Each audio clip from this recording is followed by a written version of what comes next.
তো আজ আমি তোমাদের বলি আমি কিভাবে ওই রিবনের ইয়েলো রোজটা করেছি।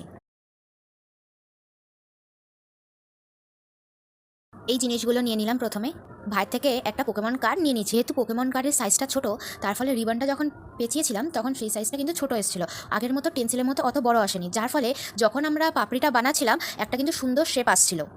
আমি বলবো টেন্সিলের বদল যদি তোমরাও এরকম কোনো কার্ড পাও বাড়িতে তো সেটা ইউজ করো।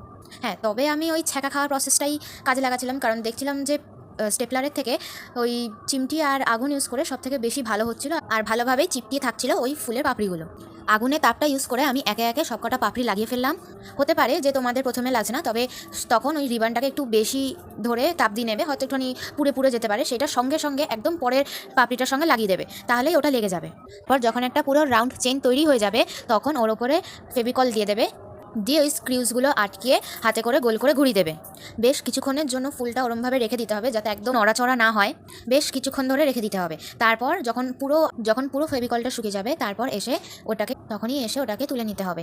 তারপরেই দেখা যাবে একটা রোজ ফর্মেশন হয়ে গেছে।